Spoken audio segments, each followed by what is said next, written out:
Breaking news చూస్తున్నాం. Minister quarters వద్ద ఉద్రిక్త చోటు చేసుకుంది. రెడ్డి జాగృతి ఆధ్వర్యంలో మినిస్టర్ క్వార్టర్స్ ముట్టడికి యత్నించారు.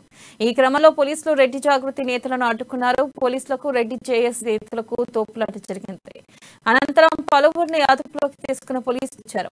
రెడ్డి కార్పొరేషన్ ఏర్పాటు చేస్తాను అని చెప్పి సీఎం కేసీఆర్ అన్నారు. రెడ్డి జాగృతి అధ్యక్షులు బొట్టెంగారి మాధవరెడ్డి ఇక రాష్ట్రానికి కార్పొరేషన్ ఏర్పాటు చేయాలని డిమాండ్ చేశారు. ముఖ్యమంత్రి ఇచ్చిన హామీని నిలబెట్టుకోవాలన్నారు. అపాయింట్మెంట్ కొరకు వస్తే అక్రమంగా అరెస్టు చేశారని రెడ్డి జాగృతి ప్రతినిధులు ఆందోళన చేశారు.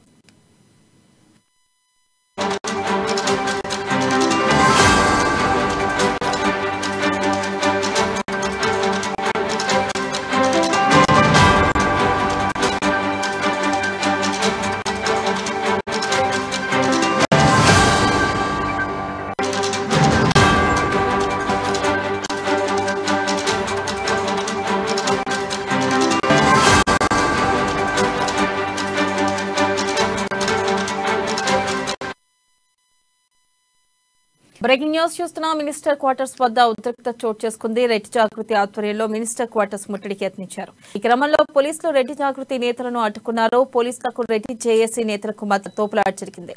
ఇక అనంతరం పలువురిని అదుపులోకి తీసుకున్న పోలీసులు స్టేషన్ కు తరలించారు. రెడ్డి కార్పొరేషన్ ఏర్పాటు చేస్తారని చెప్పి సీఎం కేసీఆర్ మాట తప్పారని జాగృతి అధ్యక్షులు బొట్టెంగారి మాధవరెడ్డి ఇక రాష్ట్రంలో రెడ్డి కార్పొరేషన్ ఏర్పాటు డిమాండ్ చేశారు. ముఖ్యమంత్రి ఇచ్చిన హామీని నిలబెట్టుకోవాలన్నారు.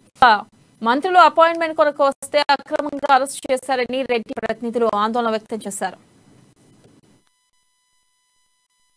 చేస్తానని మేనిఫెస్టోలో పెట్టిండు, చేస్తలేడు. ఎలక్షన్ దగ్గరకు వచ్చింది, ఇంకెప్పుడు ఇస్తాడని రెడ్డి మంత్రుల దగ్గర కలిసేయడానికి వచ్చినాం. అపాయింట్మెంట్ ఇచ్చింది, కలిసేయడానికి వచ్చినాం. మీటింగ్ పెడితే వీళ్ళు అరెస్ట్ చేస్తారు అంతే. ఎంతమందిని అరెస్ట్ చేశారు? 100 మంది. ఏం డిమాండ్ చేస్తా ఉన్నారు? రెడ్డి కాకు కొంచెము అన్ని కులాలకు ఉంది కదా, లేని వాళ్ళకి చేయమంటున్నాం, ఉన్న వాళ్ళకి కాదు. లేని వాళ్ళు ఉన్నారు కదా రెడ్డిలలో చాలా మంది. అదే చేస్తానని